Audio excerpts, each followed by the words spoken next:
ನಮಸ್ಕಾರ ಆತ್ಮೀಯರೇ, media house ಕನ್ನಡಗೆ ಸ್ವಾಗತ. ದೊಡ್ಡವರು ಯಾವಾಗ್ಲೂ ಒಂದು ಮಾತು ಹೇಳ್ತಾ ಇರ್ತಾರೆ, ಶತ್ರುವಿನ ಕೊನೆ ಅಸ್ತ್ರವೇ ಅಪಪ್ರಚಾರ ಅಂತ. ಈ ಮಾತು 100ಕ್ಕೆ 100 ಸತ್ಯ ಬಿಡಿ.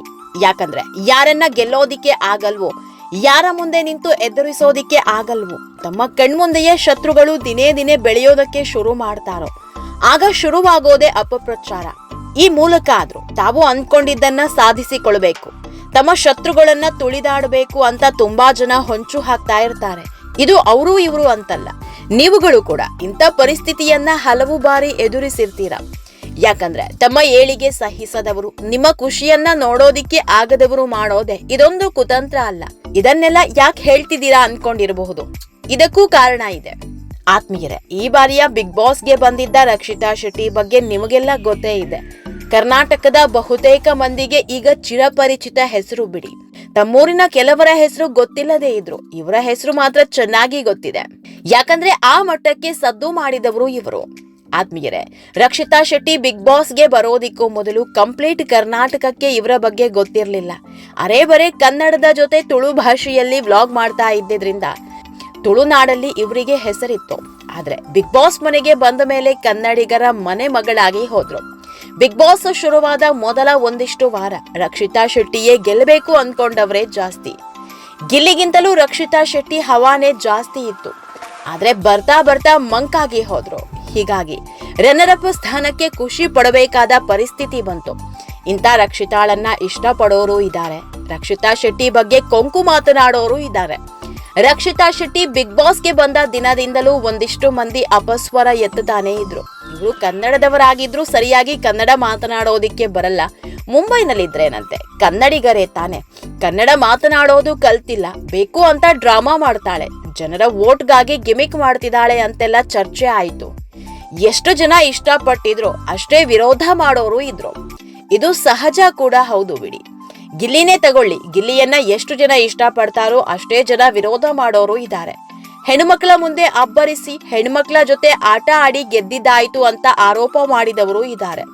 ಆದ್ರೆ ಇದ್ಯಾವುದಕ್ಕೂ ಗಿಲ್ಲಿ ಆಗಲಿ ರಕ್ಷಿತಾ ಆಗಲಿ ತಲೆ ಕೆಡಿಸಿಕೊಳ್ಳಿಲ್ಲ. ಬಿಗ್ ಬಾಸ್ ಮುಗಿದ್ಮೇಲೆ ಗಿಲ್ಲಿ ಬಗ್ಗೆ ಯಾವುದೇ ಆರೋಪ ಬಂದಿಲ್ಲ. ಗಿಲ್ಲಿ ಗೆಲುವನ್ನ ಬಹುತೇಕರು ಸಂಭ್ರಮಿಸಿದ್ದಾರೆ. ಆದ್ರೆ ರಕ್ಷಿತಾ ಬಗ್ಗೆ ಒಂದಿಷ್ಟು ಆರೋಪ ಆಗಾಗ ಕೇಳಿ ಬರ್ತಾನೆ ಇತ್ತು. ಅದರಲ್ಲಿ ಮಾಳು ವಿಷಯವಾಗಿ ದೊಡ್ಡ ಆರೋಪ ಕೇಳಿ ಬರ್ತಾ ಇತ್ತು. ರಕ್ಷಿತಾ ಬಿಗ್ ಬಾಸ್ ಗಿಮಿಕ್ ಬಯಲಾಯ್ತು ಅಂತ ಆರೋಪ ಮಾಡಿದ್ರು. ಹೀಗೆ ಆರೋಪ ಮಾಡಿದವರಿಗೆಲ್ಲ ರಕ್ಷಿತಾ ಉತ್ತರ ಕೊಟ್ಟಿದ್ದಾರೆ. ಇದೆಲ್ಲದ್ರ ಬಗ್ಗೆ ಇವತ್ತಿನ ವಿಡಿಯೋದಲ್ಲಿ ಹೇಳ್ತಾ ಹೋಗ್ತೀವಿ. ಅದಕ್ಕೂ ಮೊದಲು ನೀವಿನ್ನೂ ನಮ್ಮ ಚಾನೆಲ್ನ ಸಬ್ಸ್ಕ್ರೈಬ್ ಮಾಡಿಲ್ಲ ಅಂದ್ರೆ ಮಿಸ್ ಮಾಡಬೇಡಿ, ಈಗಲೇ ಸಬ್ಸ್ಕ್ರೈಬ್ ಮಾಡಿ. ಈ ವಿಡಿಯೋನ ಕೊನೆವರೆಗೂ ನೋಡಿ, ನಿಮ್ಮ ಅನಿಸಿಕೆಗಳನ್ನ ಕಾಮೆಂಟ್ ಮಾಡಿ. ಆತ್ಮೀಯರೇ, ಬಿಗ್ ಬಾಸ್ ಮನೆಯಲ್ಲಿ ರಕ್ಷಿತಾಗೆ ಆತ್ಮೀಯರಾಗಿದ್ದವರು ಕೆಲವು ಮಂದಿ. ಅದರಲ್ಲಿ ಮೊದಲು ಮಲ್ಲಮ್ಮ. ರಕ್ಷಿತಾಗೆ ಯಾರೋ ಜೊತೆಗಿರದ ದಿನಗಳಲ್ಲಿ ಮಲ್ಲಮ್ಮ ಜೊತೆಗೆ ಇರ್ತಾ ಇದ್ರು. ಒಮ್ಮೆ ಅಜ್ಜಿ ಅಂತ, ಇನ್ನೊಮ್ಮೆ ಅಮ್ಮ ಅಂತ ಮಲ್ಲಮ್ಮ ಜೊತೆ ಖುಷಿಯಾಗಿದ್ರು. ಯಾವಾಗ್ಲೂ ಮಲ್ಲಮ್ಮ ಜೊತೆಗೆ ಕಾಲ ಕಳೀತಾ ಇದ್ರು. ಆಗ ಈ ರಘು ಅಣ್ಣ ಗಿಲ್ಲಿ ಅನ್ನೋ ಬಾಂಧವ್ಯ ಬೆಸೆದುಕೊಂಡಿರ್ಲಿಲ್ಲ. ಯಾವಾಗ ಮಲ್ಲಮ್ಮ ಹೋದ್ರು ಮಾಳು ಬಂದವು ಶುರುವಾಯಿತು. ಮಾಳುವನ್ನ ಅಣ್ಣ ಅನ್ನೋದಕ್ಕೆ ಶುರು ಮಾಡಿದ್ರು. ಮಾಳುಗಿಂತ ರಕ್ಷಿತಾನೇ ಧ್ವನಿ ಎತ್ತಿದ್ದು ಜಾಸ್ತಿ. ಮಾಳು ಬಗ್ಗೆ ಯಾರು ಏನೇ ಅಂದ್ರು ರಕ್ಷಿತಾ ಮುಂದೆ ಬರ್ತಾ ಇದ್ರು. ಎಲ್ಲರ ಜೊತೆ ಜಗಳಕ್ಕೆ ಇರ್ತಾ ಇದ್ರು. ಮಾಳು ಅಣ್ಣ ಅಂತ ಬರೀ ಮಾಳು ಜೊತೆಗೆ ಕಾಲ ಕಳೆದಿದ್ರು. ಅಷ್ಟೇ ಅಲ್ಲ, ಮಾಳು ಅಣ್ಣ ಹಾಗೂ ನನ್ನ ಈ ಅಣ್ಣ ತಂಗಿ ಸಂಬಂಧ ಯಾವಾಗ್ಲೂ ಹೀಗೆ ಇರುತ್ತೆ, ಬಿಗ್ ಬಾಸ್ ಮುಗಿದ್ಮೇಲೂ ನಾವು ಹೀಗೆ ಇರ್ತೀವಿ ಅಂದಿದ್ರು. ಆದ್ರೆ ಇನ್ನೇನು ಮಾಳು ಹೊರ ಹೋಗೋ ದಿನ ಹತ್ತಿರ ಬರ್ತಾ ಇದ್ದಂತೆ ಗಿಲ್ಲಿ ಹಾಗೂ ರಘು ಹತ್ತಿರ ಆಗಿದ್ರು. ಬಿಗ್ ಬಾಸ್ ಮುಗಿಯೋವರೆಗೂ ಇವರಿಬ್ಬರ ಜೊತೆಗೆ ಇದ್ರು. ಬಿಗ್ ಬಾಸ್ ಮುಗಿದ್ಮೇಲೂ ಕೂಡ ರಘು ಜೊತೆಗೆ ತುಂಬಾ ಆತ್ಮೀಯವಾಗಿದ್ದಾರೆ.